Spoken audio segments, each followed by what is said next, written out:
Imagine waking up 5 years from now.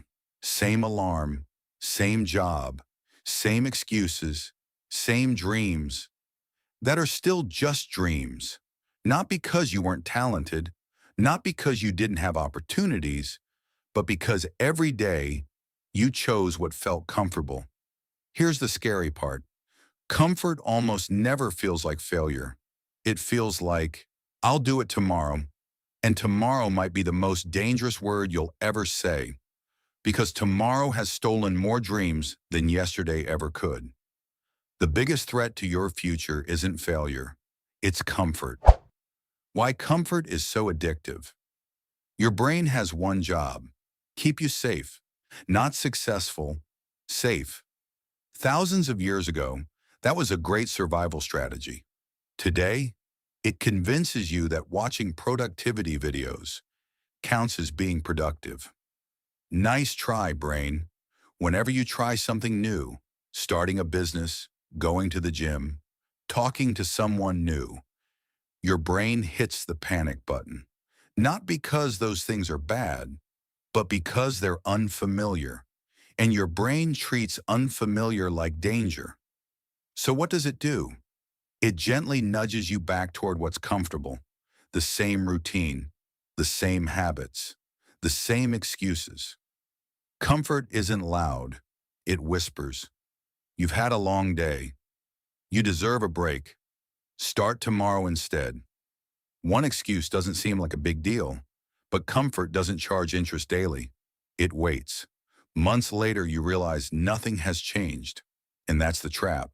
Because comfort feels harmless in the moment, but expensive over time. The trap nobody talks about. Here's what's interesting. Most people think they're afraid of failure. They're not. They're afraid of discomfort. Think about it. You don't avoid the gym because lifting weights is impossible. You avoid it because walking in feels awkward. You don't avoid applying for that job because you're unqualified. You avoid it because rejection would be uncomfortable.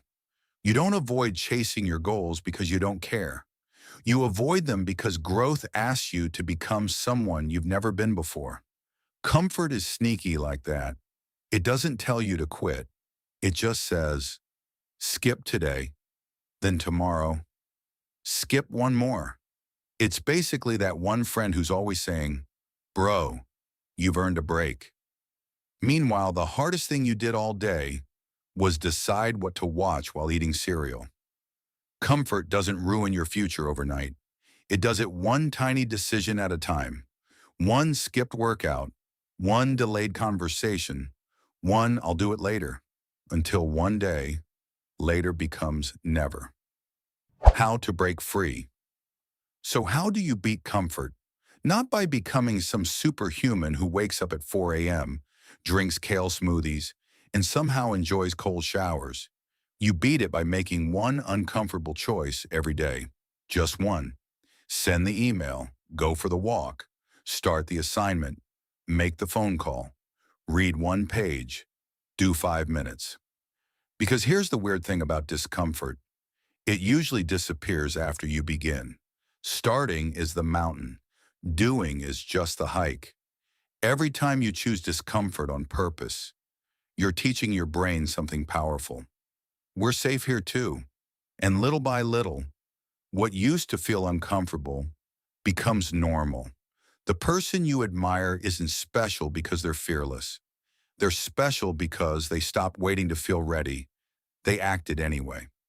So here's a question to leave you with. When you look back a year from today, will you remember choosing comfort or choosing growth? Because one builds a life, the other builds regrets. Comfort isn't the enemy. Living there is. Because the life you want is almost always waiting, just outside the place where you feel comfortable. So today, do one thing that your future self will thank you for, even if your present self complains about it.